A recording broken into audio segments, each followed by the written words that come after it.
Parents కి ఒక్కటే ఉంటది, వాళ్ళ పిల్లలు బాగా చదువుకోవాలి, మంచి అంటే వ్యక్తిత్వం తోటి చదువుకోవాలి అని ఉంటుంది. చదువు ఒక్కటే సరిపోదు మనకి, చదువుతో పాటు వ్యక్తిత్వం, మన ఇండివిజువాలిటీ కూడా ముఖ్యం. ఇప్పుడు మనం బాగా చదివి బయటకెళ్లి అల్లరి చిల్లర వేషాలు వేస్తే ఆ చదువుకు లాభం ఉండదు. కాబట్టి మనం చదివిన చదువుకు సార్థకత ఉండాలి అంటే మన ఇండివిజువాలిటీ కూడా దానికి తోడవ్వాలి.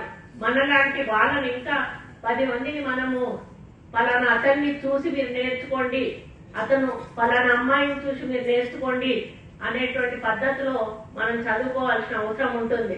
కొంతమందికి ఏంటంటే యాటిట్యూడ్ వచ్చేస్తుంది, యాటిట్యూడ్ అస్సలు కూడా రాకూడదు. ఏ దేంట్లో ఉన్నా కూడా, నేను చెప్పేది ఒక్కటే, చదువులోనే కాదు వేరే దేంట్లో ఉన్నా కూడా యాటిట్యూడ్ అనేది అసలు మన మీదికి రాకూడదు.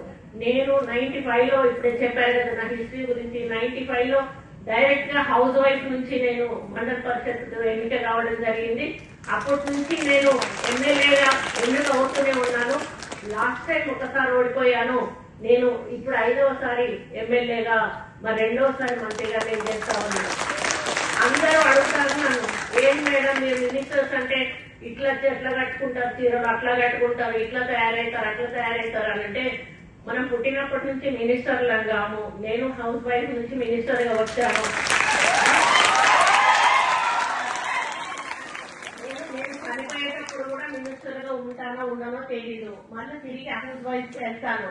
ఈ మధ్యలో ఉన్న కొద్ది కాలంలో లేని అలవాటు మనం ఎందుకు చేసుకోవాలి అని చెప్పి నా యొక్క ఆలోచన అదే చెప్తాను అందరికీ. కాబట్టి మన పర్సనాలిటీ ఏంటో, మన పర్సనాలిటీ ఎట్లుంటుందో అదే విధంగా ఉండాలి. ఇంకొక విషయం కూడా చెప్తాను. మా father he was retired executive engineer from R&B department.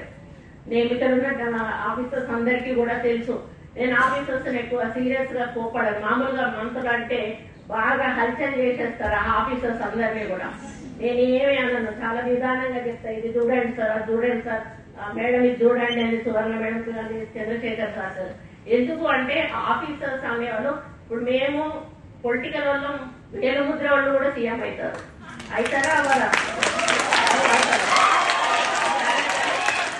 వాళ్ళు ఒక ఐఏఎస్ ఆఫీసర్ కావాలంటే వాళ్ళు ఎంత శ్రమ పడితే గాని ఆ స్టేజ్కి వస్తారు.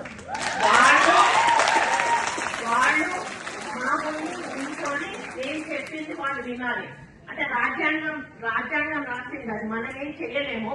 దీన్ని విమర్శగా తీసుకోవద్దు దయచేసి, దీన్ని ఎక్స్పోజ్ కూడా చేయొద్దు. నా మనసులో ఉన్న అభిప్రాయాన్ని నేను చెప్తా ఉన్నాను.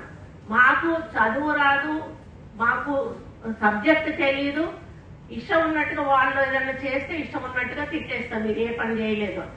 దానికి రూల్ ఒప్పుకోకపోవచ్చు, దానివల్ల వాళ్ళు చేయకపోవచ్చు. అట్లా అని అందరు ఎట్లా ఉంటారు అన్నాను. కొంతమంది రూల్ పొజిషన్ ఉన్న చేయని ఆఫీసర్లు కూడా ఉంటారు, వాళ్ళు కొంత అడమెంట్ ఉంటారు. అట్లాంటి వాళ్ళని అనడంలో తప్పలేదు. కానీ ఎవరి పని వాళ్ళు చేసుకుపోతున్న వాళ్ళను మనం అప్పుడు కూడా డిస్టర్బ్ చేయొద్దు.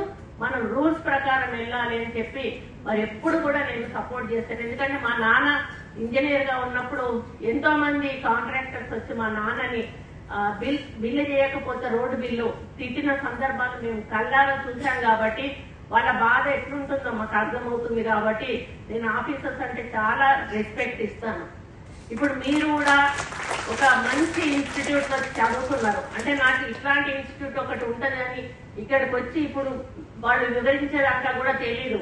నేను అదే అంటున్నా, అసలు మన రిలేటివ్స్ ని కానీ మనకు తెలిసిన వాళ్ళని కానీ ఎందుకు మనం ఎంకరేజ్ చేయలేకపోతున్నాం ఇటువంటి ఇన్స్టిట్యూట్ లో చదువుకోవడానికి అని చెప్పన్నప్పుడు బీసీసీఎఫ్ సువర్ణ మేడం ఏమన్నారంటే, మొదలు నోటిఫికేషన్ అనేది పడాలి మేడం, నోటిఫికేషన్ పడితే